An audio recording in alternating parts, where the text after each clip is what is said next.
এর জামানায় একজন মহিলা তিনি রাস্তার পাশ দিয়ে যাচ্ছিলেন। এই মহিলাটি হলো জেনাকারিণী মহিলা, ব্যভিচারিণী মহিলা, যেটা সুন্দর ভাষায় আপনি বুঝতে পারবেন। জেনাকারিণী মহিলা যেই ব্যক্তি তার ইজ্জতকে রক্ষা করে না, এইরকম একজন মহিলা। তিনি রাস্তার পাশ দিয়ে যাচ্ছিলেন।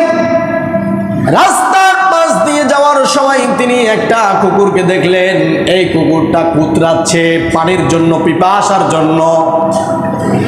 এই মহিলাটি চিন্তা করল, হারে আমি যদি তার মুখের মধ্যে পানি দিয়ে দিই তাহলে এই কুকুরটা জীবিত হয়ে যাবে, আর আমি যদি এখান থেকে চলে যাই এই কুকুরটা পানির পিপাসার কারণে মারা যেতে পারে। এজন্য ওই মহিলাটি কি করল, তার ওন্নাটা ঘাট থেকে নামিয়ে তার পায়ের মোজাটা বের করলো। বের করার পরে ওই ওন্নার সাথে পায়ের মোজা পেঁচায় দিল, বেঁধে দিল। বেঁধে দেওয়ার পরে পাশে একটা পুকুর ছিল, ওই পুকুরের মধ্যে ওই ওন্নাটা ডুবায়া দিল। ডুবার পরে ওই ওন্নাটা ওপরে উঠায়া ওই পুকুরের মুখের মধ্যে পানি ঢুকায় দিল। পানি ঢুকায় দেওয়ার পরে ওই কুকুরটা প্রশান্তি লাভ করলো, বেঁচে গেল। ওই কুকুরটা শুকরিয়া আদায় করলো এবং নবী করিম সাল্লাল্লাহু আলাইহি ওয়াসাল্লাম বললেন, ওই ব্যক্তিটি, ওই মহিলাটি জান্নাতি। সুবহানাল্লাহ।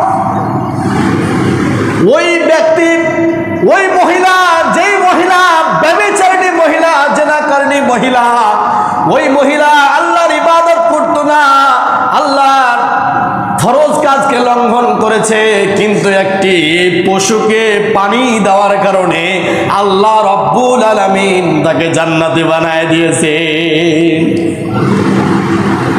আমরা তো ইবাদত করি না, আমরা তো দাসত্ব করি না, আল্লাহর ইবাদত বন্দেগী করি না। আমি আপনাদেরকে বলেছিলাম যে আল্লাহ রাব্বুল আলামিনের মায়া হচ্ছে 100 ভাগ, 100 ভাগের মধ্যে 99 ভাগ আল্লাহর কাছে আছে, আর হচ্ছে 1 ভাগ এই দুনিয়ার মধ্যে মানুষদেরকে দিয়েছেন। জোরে বলি সুবহানাল্লাহ। এই যে দেখেন কত মায়া।